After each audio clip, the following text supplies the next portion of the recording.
ನಿರಂತರವಾಗಿ ಕೇರಳದಲ್ಲಿ ಭೂಕುಸಿತ ಆಗ್ತಾನೆ ಇರುವಂತದ್ದು ಮಳೆ ಬಂದಂತಹ ಸಂದರ್ಭದಲ್ಲಿ 2018ರಲ್ಲಿ ನೋಡಿದ್ವಿ, 2024ರಲ್ಲಿ ನೋಡಿದ್ವಿ. ದೊಡ್ಡ ದೊಡ್ಡ ದುರಂತಗಳನ್ನ ಮತ್ತೆ ವಯನಾಡು ಭಾಗದಲ್ಲೇ ಆಗಿದೆ. 2024ರಲ್ಲಿ ನೋಡಿದಂತಹ ಸಂದರ್ಭದಲ್ಲಿ ಹತ್ತತ್ರ 300 ಜನ ಸಾವನ್ನಪ್ಪಿದ್ರು. 2018ರಲ್ಲಿ ಹತ್ತತ್ರ 500 ಜನ ಸಾವನ್ನಪ್ಪಿದ್ರು.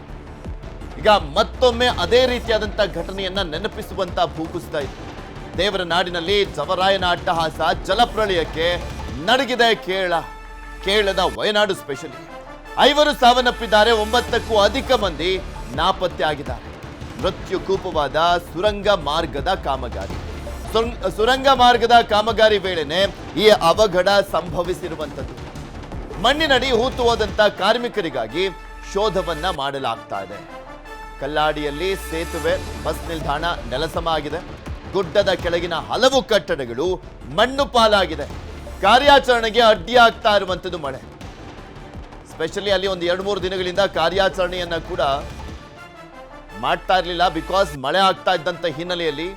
ಬಟ್ ಒಂದೇ ಸಲ ಹೇಗೆ ಹೊಡಿತು ನೋಡಿ. ಅಲ್ಲಿ ಸಾಕಷ್ಟು ಎಚ್ಚರಿಕೆಯನ್ನ ಕೊಡಲಾಗಿತ್ತು, ಭೂಕುಸಿತ ಆಗುತ್ತೆ ಅಂತೆಲ್ಲ. ನಿಮಗೆ ಡ್ರೋನ್ ವಿಜುವಲ್ಸ್ ಅನ್ನ ತೋರಿಸ್ತಾ ಇದ್ವಿ.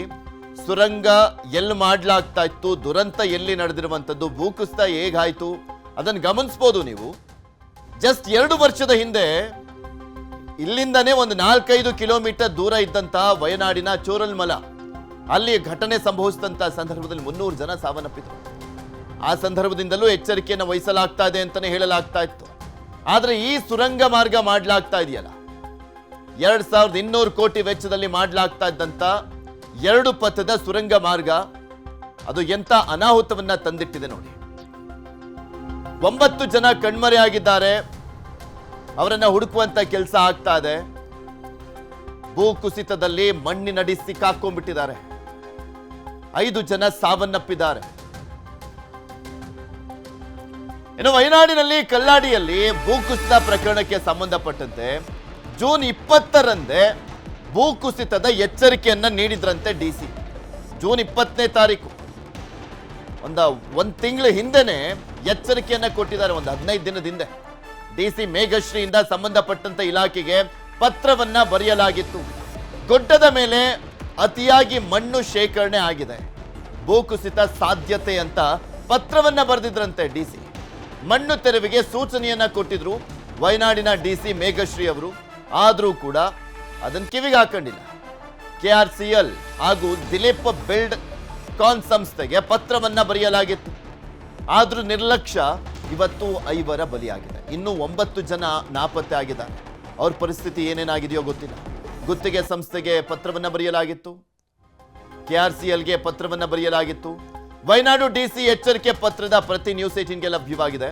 ಜೂನ್ 20ನೇ ತಾರೀಕು ಬರೆಯಲಾಗಿದ್ದಂಥದ್ದು. 18 ದಿನಗಳ ಹಿಂದೆ ಘಟನೆ ಆಗಿದ್ದು ನಿನ್ನೆ. ಆದ್ರೂ ಕೂಡ ಎಚ್ಚೆತ್ಕೊಂಡಿರಲಿಲ್ಲ. ಅಲ್ಲಿ ದೊಡ್ಡ ಮಟ್ಟದಲ್ಲಿ ಸುರಂಗ ಕೊರೆಯಲಾಗ್ತಾ ಇತ್ತಲ್ಲ, ಆ ಮಣ್ಣನ್ನೆಲ್ಲ ಅಲ್ಲೇ ಶೇಖರಿಸಿಟ್ಟಿದ್ರು. ವಯನಾಡಿನ ಗುಡ್ಡ ಕುಸಿತ ಸ್ಥಳ ಈಗ ಹೇಗಿದೆ, ಗುಡ್ಡ ಕುಸಿತ ಸ್ಥಳದಲ್ಲಿ ಯಾವ ರೀತಿಯ ಕಾರ್ಯಾಚರಣೆಯನ್ನ ಮಾಡಲಾಗ್ತಾ ಇದೆ, ವಯನಾಡಿನಿಂದ ನ್ಯೂಸ್ 18 ಗ್ರೌಂಡ್ ರಿಪೋರ್ಟ್ ಅನ್ನ ನಿಮ್ಮ ಮುಂದೆ ಇಡ್ತಾ ಇದ್ದೀವಿ. ಮೀನಾಕ್ಷಿ ಸೇತುವೆ ಮೇಲಿನ ಮಣ್ಣು ತೆರವು ಮಾಡಲಾಗ್ತಾ ಇದೆ. ಟನಲ್ ಸುತ್ತ ನಿರ್ಮಿಸಿದ್ದಂತ ಕಾಂಕ್ರೀಟ್ ಗೋಡೆಗಳನ್ನ ಕೂಡ ನಾಶ ಮಾಡಲಾಗ್ತಾ ಇದೆ. ಮಣ್ಣಿನ ಒಳಗಡೆ ಸಿಲುಕಿರುವಂತವ್ರಿಗಾಗಿ ಶೋಧ ಕಾರ್ಯವನ್ನ ಮಾಡಲಾಗ್ತಾ ಇದೆ. ಕೇರಳದ ವಯನಾಡು ಜಿಲ್ಲೆಯ ಕಲ್ಲಾಡಿ ಪ್ರದೇಶದ ಮೀನಾಕ್ಷಿ ಸೇತುವೆ ಬಳಿ ಈ ಒಂದು ಘಟನೆ ನಡೆದಿರುವಂಥದ್ದು. ಪರಿಸರ ಅಭಿವೃದ್ಧಿ ಅಂತ ಬಂದಂತ ಸಂದರ್ಭದಲ್ಲಿ ಪೈಪೋಟಿ ಇರಬಾರ್ದು. ಅಲ್ಲಿ ಸ್ಪೆಷಲಿ ಸೂಕ್ಷ್ಮ ವಲಯ ಅದು. ಅಲ್ಲಿ ಮನುಷ್ಯರೇ ಬದುಕೋದಕ್ಕೆ ಆಗೋದಿಲ್ಲ ಅನ್ನುವಂಥದ್ರ ಬಗ್ಗೆ ವರದಿ ಎಲ್ಲ ಕೊಡಲಾಗಿತ್ತು. ಅಂಥದ್ರಲ್ಲಿ ಹೋಮ್ ಸ್ಟೇಗಳು, ರೆಸಾರ್ಟ್ಗಳನ್ನು ಮಾಡಲಾಗ್ತಾ ಇತ್ತು. ಅದರ ಜೊತೆಗೆ ಈ ಅಭಿವೃದ್ಧಿ ಬೇರೆ, ಸುರಂಗ ಮಾರ್ಗಗಳನ್ನ ಬೇರೆ ಮಾಡ್ತಾ ಇದ್ರು. ಅದರ ಜೊತೆಗೆ ಎಡವಟ್ಟಿನ ಮೇಲೆ ಎಡವಟ್ಟು, ತೆಗೆದಂತ ಮಣ್ಣನ್ನ ಅಲ್ಲೇ ಶೇಖರಿಸಿಡ್ಲಾಗಿತ್ತು.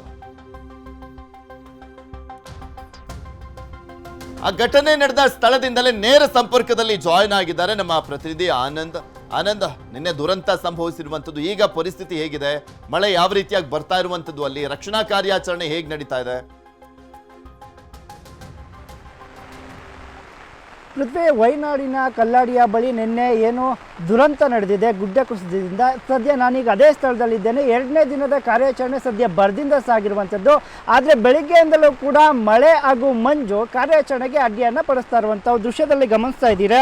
ನಾನೀಗ ವಯನಾಡಿನ ಕಲ್ಲಾಡಿಯ ಏನು ಮೀನಾಕ್ಷಿ ಸೇತುವೆ ಇದೆ ಅದರ ಸಮೀಪವೇ ಇರುವಂಥದ್ದು. ಈಗಾಗಲೇ ಬೆಳಗ್ಗಿನಿಂದಲೂ ಕೂಡ NDRF ತಂಡ ಇರ್ಬೋದು, ಅಗ್ನಿಶಾಮಕ ದಳದ ಸಿಬ್ಬಂದಿಗಳಿರ್ಬೋದು, ಜೊತೆಗೆ ಸ್ಥಳೀಯ ಆಡಳಿತದ ಅಧಿಕಾರಿಗಳು ಹಾಗೂ ಪೊಲೀಸರು ನಿರಂತರವಾಗಿ ಕಾರ್ಯಾಚರಣೆ ತೊಡಗಿರುವಂಥದ್ದು. ಏನು ನಿನ್ನೆ ಈ ದುರಂತದಿಂದ 5 ಮೃತಪಟ್ಟಿದ್ರು, ಇನ್ನು 7ರಿಂದ 8 ಮಂದಿ ಈಗ ನಾಪತ್ತೆಯಾಗಿರುವ ಮಾಹಿತಿ ಸಿಕ್ಕಿರುವಂಥದ್ದು. ಆದರೆ ಈ ಮಣ್ಣಿನ ಅವಶೇಷದ ಅಡಿಯಲ್ಲಿ ಅವರು ಸಿಲುಕಿಕೊಂಡಿರೋ ಬಗ್ಗೆ ಮಾಹಿತಿ ಸಿಕ್ಕಿದೆ.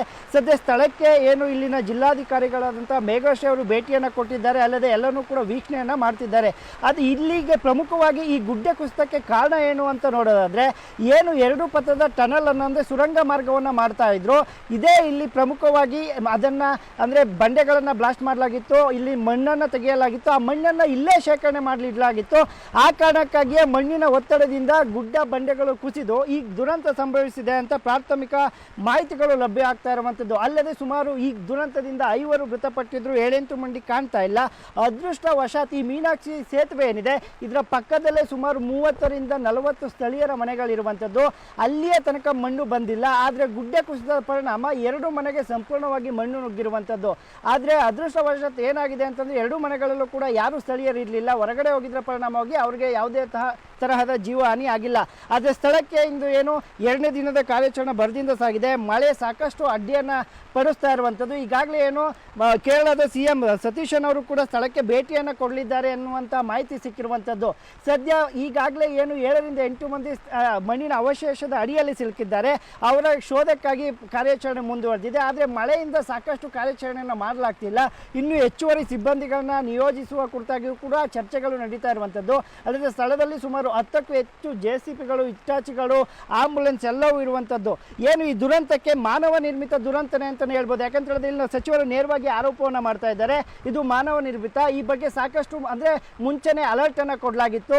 ನೀವು ಮುನ್ನೆಚ್ಚರಿಕೆ ಕ್ರಮಗಳನ್ನ ತೆಗೆದುಕೊಳ್ಳಿ, ಮಣ್ಣನ್ನು ಬೇರೆ ಕಡೆ ಸಾಗಣೆ ಮಾಡಿ ಅಂತಲೂ ಕೂಡ ಹೇಳಲಾಗಿತ್ತು. DC ಅವರೇ ಖುದ್ದು ಈ ಬಗ್ಗೆ ಪತ್ರವನ್ನು ಬರೆದಿದ್ರು.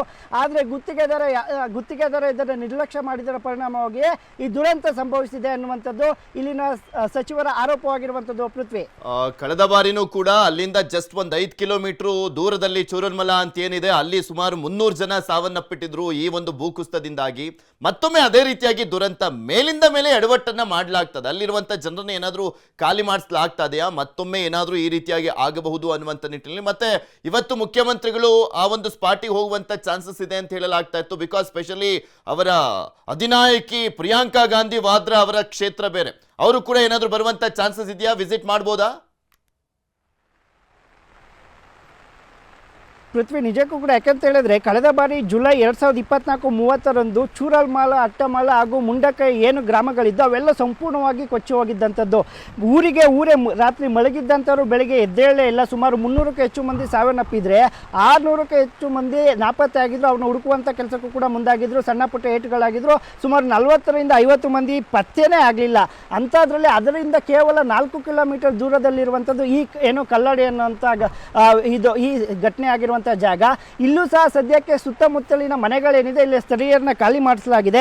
ಜೊತೆಗೆ ಸತೀಶನ್ ಅವರೇ ಖುದ್ದು ಇಲ್ಲಿಗೆ ಭೇಟಿಯನ್ನು ಕೊಡ್ತಾರೆ ಅನ್ನುವಂಥದ್ದು. ಯಾಕಂತ ಹೇಳಿದ್ರೆ ಅವರ ನಾಯಕಿಯಾಗಿರುವಂತಹ ಪ್ರಿಯಾಂಕಾ ವಾದ್ರಾ ಅವರು ಸಹ ಇಲ್ಲಿಗೆ ಬರ್ಬೋದು ಅನ್ನುವಂಥ ಮಾಹಿತಿಯನ್ನು ಈಗಾಗಲೇ ಅವರು ಪಡಿತಾ ಇದ್ದಾರೆ.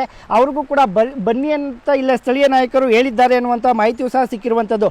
ಒಟ್ಟಾರೆಯಾಗಿ ಇಲ್ಲಿನ ದುರಂತ ಏನಿದೆ ಇದು ಮೇಲ್ನೋಟಕ್ಕೆ ಇದು ಮಾನವ ನಿರ್ಮಿತ ದುರಂತ. ಏನು ಗುತ್ತಿಗೆದಾರ ಯಾರು ಇದನ್ನು ಸುರಂಗ ಮಾರ್ಗವನ್ನು ಮಾಡ್ತಾ ಇದ್ದ ಆತನ ನಿರ್ಲಕ್ಷ್ಯ ಹಾಗೂ ಇಲ್ಲಿನ ಸರ್ಕಾರದ ಒಂದು ರೀತಿಯ ಬೇಜವಾಬ್ದಾರಿತನವೂ ಕೂಡ ಕಾರಣ ಅಂತಲೇ ಹೇಳ್ಬೋದಾಗಿದೆ. ಪೃಥ್ವಿ, ಮಳೆ ಬೇರೆ ಬರ್ತಾ ಇದೆ. ನೀವು ಜೋಪಾನ ಆನಂದ್, ಧನ್ಯವಾದ ನಿಮ್ಮೆಲ್ಲ ಮಾಹಿತಿಗಾಗಿ.